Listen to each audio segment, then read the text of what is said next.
How's it going, guys? Luke here from LAGFX. I hope everyone's well.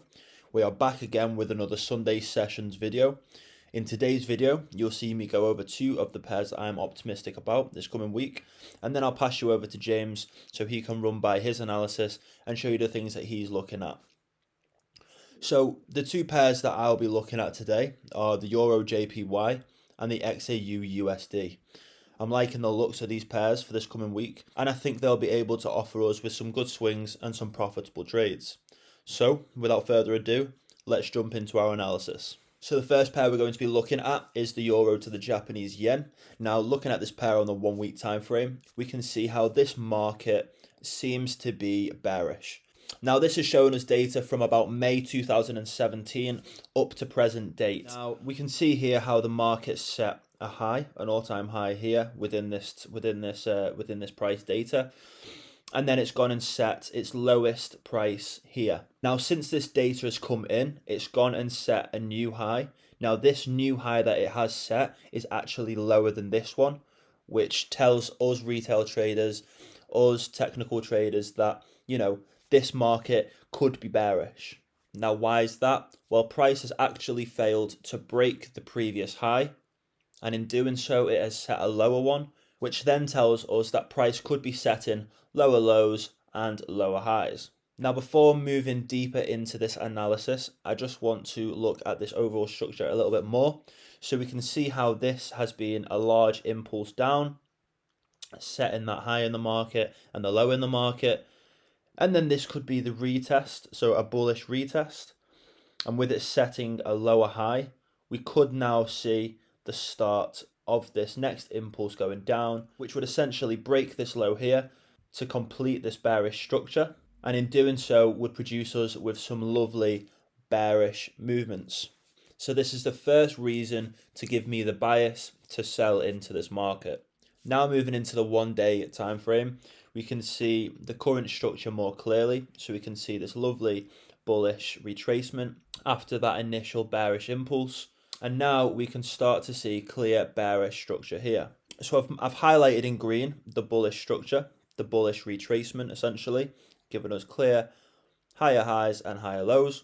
I have then pointed out the highest point that price has produced within this retracement, because if price breaks above that, that would invalidate my theory of this being a retracement and, you know, essentially the end of the retracement. And then as we can see, I've also highlighted the start of this bearish structure. Now, what gives me more confirmation that this could be the start of its next impulse down? Well, price has failed to break above this high that it's set within this retracement. It produced a lower high here, as you can see. And in doing so, it has also created a lower low compared to these ones. So this tells me that this could be the start of bearish structure and the next impulse down. Now, zooming in slightly on this 1 day time frame, we can see that lower high has been produced more clearly compared to this one. This high is a lot lower than this one. This low is a lot lower than these ones. So that gives us that confirmation of the bearishness in the market and the strength in the bears. Now, what we can do now that price has reduced this high and low is we could actually use the Fibonacci, and we can see whether the most recent rally in the market coincides with the Fibonacci and the ratios that it represents. So obviously we would mark the start of our impulse here, and we would mark the end of our impulse here. So now looking at the 4 hour time frame and looking at the Fibonacci that we've marked out. So we marked the start of the impulse being here, the end of the impulse being here, and then it has given us our golden ratios being the 61.8, the 50 and the 38.2. Now zooming in a little bit on this, as we can see, price has tested round the 61.8 and has failed to break above. Now, yes, it has broken above here, but in terms of generating bullish structure above this point, it has failed to do so. So for me, this would be a failed breakout. This would be a failed break above the 61.8, which tells me that price is actually reacting and coinciding with the 61.8 ratio and the Fibonacci itself. So again, this gives me more confirmation and more confluence that this Euro JPY pair is bearish dominant at the moment, and we could see the start of its next impulse down. Assuming that price continues to fall down, I will be inclined to place a sell position, capitalizing on this big swing down. Again, zooming into this market, now looking at it on the 1 hour time frame, we can see how, yes, bullish structure was forming. It has tapped into this 61.8 ratio, and it has failed to now produce continued bullish structure, again giving us more confluence. Now what we would essentially want in order to jump on a sell position is a break in this bullish structure on the 1 hour time frame. So a break in this structure would be price to come below this point. It would be breaking these lows, and therefore the next low that it generates has to be lower than this, which would then inform us retail traders that bullishness is no longer there. So the safest place to enter on this pair would be just below this point, giving you the best price and the best probability. Now, we would want a tight stop loss, so we would wait for some kind of retest and for price to set a lower high on the lower time frames, and then put our stop loss above that. So say that we had a stop loss of, say, 20 pips. We could then actually have a really long take profit. Again, looking at this pair on the higher time frames, if it was to follow my analysis and the predictions that I have in place, this is obviously the impulse, this is the retest. The next impulse has to come lower than this low that it is set here to follow that bearishness. So our take profit could actually be set far down here. So we could have a take profit of 300 to 400 pips.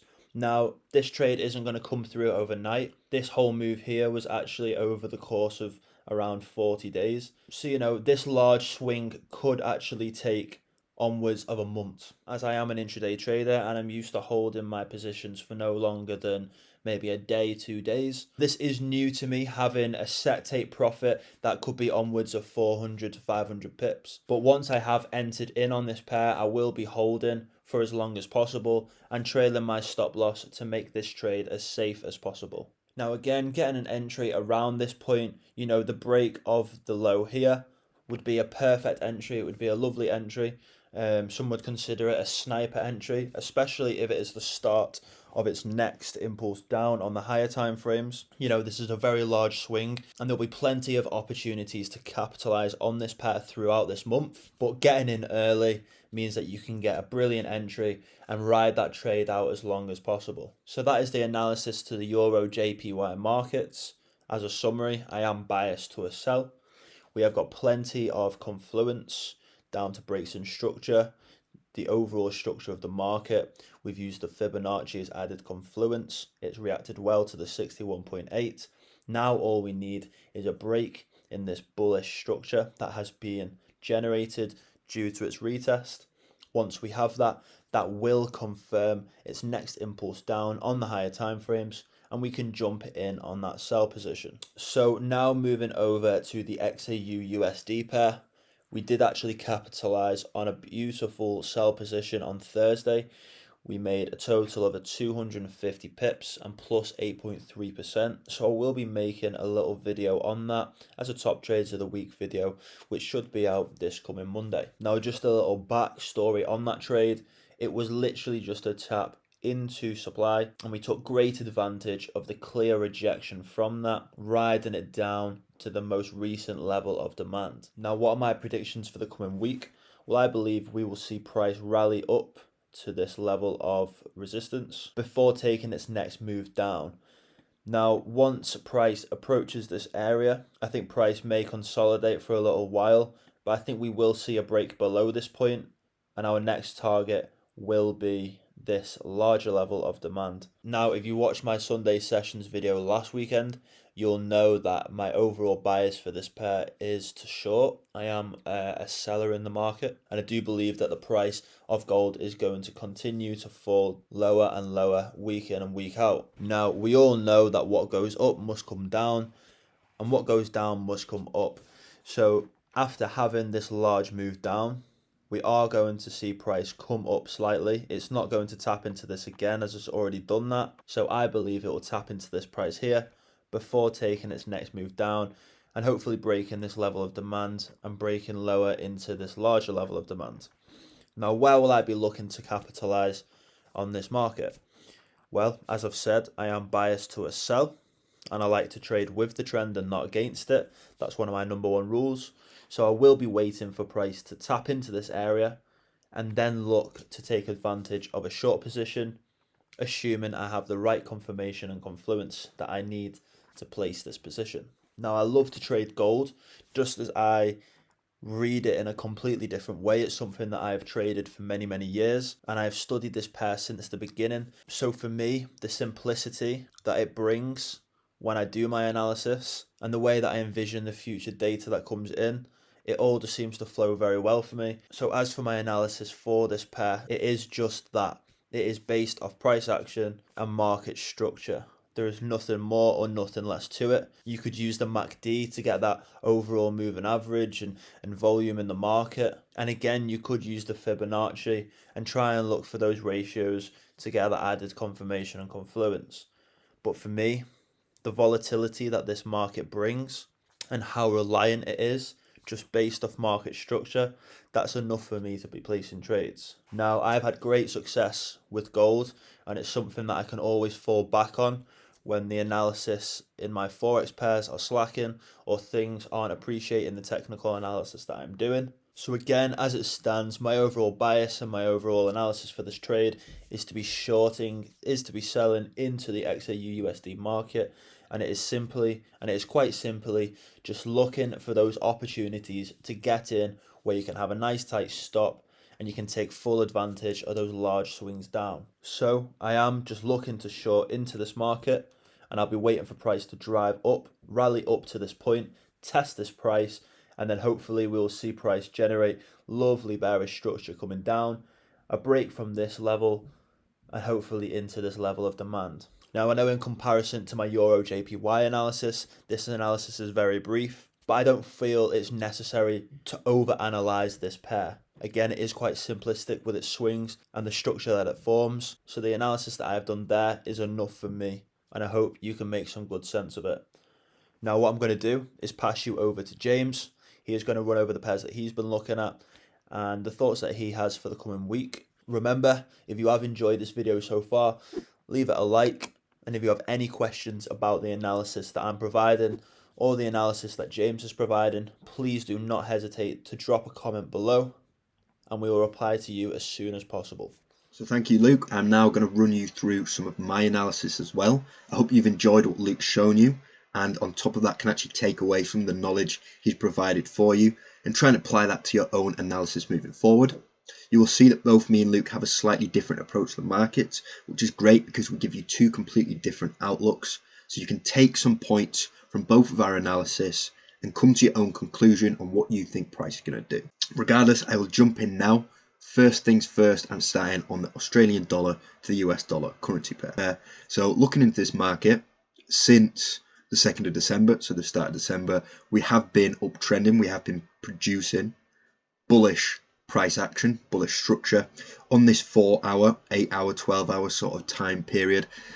We've had this initial impulsive wave up. So we've had our A to B. This is our extreme high of that move up. And then this is our major retracement. We've had another push up. We've had this large distribution. And now we've made that move back down. Now, within this, we are actually given two different bias, because looking longer term, we could argue that this was our demand zone that needed to be mitigated. This was the major last sell before we had a heavy buy with a lot of imbalance. So we could have actually taken this area within the move up as a market inefficiency. If you don't know how to draw them up, I do include that within the Beating the Banks course. If you're unfamiliar with what that is, check it out on the website. Regardless, we have this market inefficiency. We have a demand zone here. Price has just come to tap this. Now, when I was looking on lower time frames, my bias was to be a seller in this market and take it lower.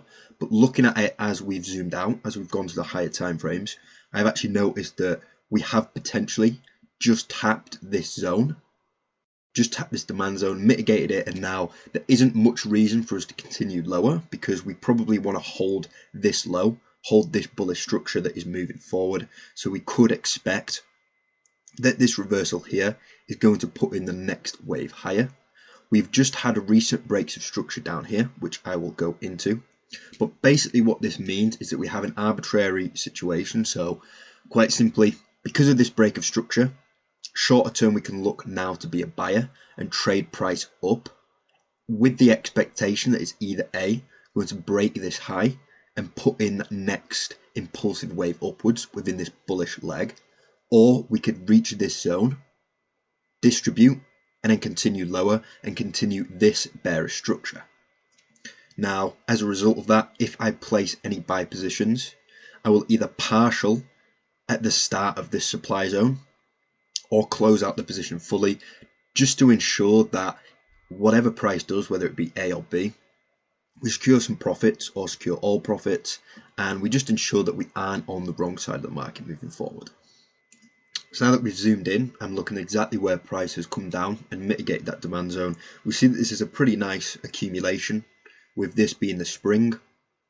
Now, it's quite hard to really detail the price action that's happening here because a lot of these candles are very wicky. We've had moves up, moves down in between each candle's formation. So I do actually believe a lot of the positions here in the spring have been mitigated within those intra movements of the candles. The only thing that I'm seeing that is unmitigated is this last sell to buy candle before that heavy move up with some market inefficiency. So I'm probably going to expect price to potentially come back down and mitigate this area before making that move higher. If so, I'll put an alert here, and when it approaches, go down to the lower time frames, find a lower time frame accumulation, and then try and be a buyer all the way up to that supply zone that I was talking about earlier. If not, price could just continue to move upwards with high bullish pressure because of the fact that we have just accumulated, we have brought in a lot of demand into the market. So long story short, I'm just going to try and find a way to be a buyer in this market anywhere between the price action from now up until here. As long as we can find a decent entry and ride that up, I will want to be a buyer in this market. As I stated, I've got an alert here. Just see how price reacts to this area. If we see a distribution, a clean distribution, I will then assume that my bearish bias is the one to follow and I'll be a seller. If we approach this area, we have no distribution, we end up moving higher, we know that we are continuing bullish structure. So now I've just come over to the US dollar to Japanese yen. So this market has been rallying quite nicely, quite heavily for some time now. We obviously had this short area of consolidation in the scheme of things before we had that next move upwards. So looking at this area here where we have moved up, it is very aggressive, bullish structure. We've had no major retracement in the scheme of things. It's been a lot of rally-based rallies. Now, I think a couple of things could happen here because we have moved up with such high pressure, such high volume, and very little retracement. We could now either, after this reversal, be ready to just run all of this intermediary liquidity and finally come down to mitigate these positions at the bottom. So to me, that would be in this sort of area. Refined to this candle right there. That's the last sell before we had that high volume push really start after creating an area of liquidity and clearing that. So this is the zone I'd be looking for. Potentially, if it breaks this, to come and mitigate. If not, I'd be looking shorter term for this because this is the last major protected low within this movement. So I'm watching the major protected low in the lower time frame structure and then the demand zone within the high time frame structure. So that's the two zones I'm looking for. Get your alert set there. Watch how price approaches. If we see signs of an accumulation in either zone, that would be confirmation for a buy position. And then in terms of where would we ride that up to, that's when I would move up now to the higher time frames. And to be completely honest, there's no major upside target within this because what we've had is we've had this distribution. This is our last major buys before the sells. But if we were to take that candle, we see that this area in here, this push up, this retracement has actually mitigated that. And then this being the low, you see within this move down, we never broke the low and we've actually had this reversal higher. So this is now the higher low because that low was created higher than this low. So what I'm expecting is at least for price now to come and break this high. So a long-term major upside target would be this level at about 118.65. So when it comes to this move, getting involved in buy positions, I would look to ride that position up to that 118.7, 118.65 region, taking partials along the way as structure plays out. But that would be the major upside target. So just trying to get in on one of those zones and ride it all the way up. I'm just going to quickly show you my euro to US dollar analysis just to finish off. Quite simply, I've used the 3-box strategy here. As you can see, this is the major impulsive wave down within a higher time frame bearish structure, and I have identified this point of interest. That's that final buy before we sold. Now I'm expecting longer term for price to trade up into here, fill in this market inefficiency, mitigate the supply zone, and hopefully find a distribution where we can become a seller in this market. But until then, we have a nice area of liquidity here that I believe needs to be cleared. The smart money operators are enticing a lot of people into the market. They are making sure that people are confused about the future trend. What they're eventually going to do is blow through, clear all that liquidity, take many people out of the market before profiting on a nice buy position, take us up to here, and then a nice sell position moving forward. If I now drop lower, we can see that as of recent, what we've done is we've set a low, set a high. We've then broken that high with this break of structure in here. We have then held this low and then come to break this high again. So within this small area, in this small period, we are seeing bullish structure. As a result, I've done what I would in any bullish structure. I have looked within the last impulsive wave, identified a demand zone. I'll wait to see if price plays back down into this, find an accumulation, and then hopefully be a buyer, taking price up, partialing at this high, but then longer term, actually try and have that overall take profit up in here. So that is going to conclude the Sunday session video. I hope you have enjoyed both mine and Luke's analysis. Hopefully you can take some of this stuff away, implement some of the knowledge we've included onto your own charts, and catch some of the moves that we are also looking for in the coming trading week. Please leave us some feedback. Let us know how you get on, if you agree or disagree with any of the analysis in this video. We always reply to comments, so please make sure to leave some feedback there. But without rambling on, thank you for watching, and we'll see you in the next video.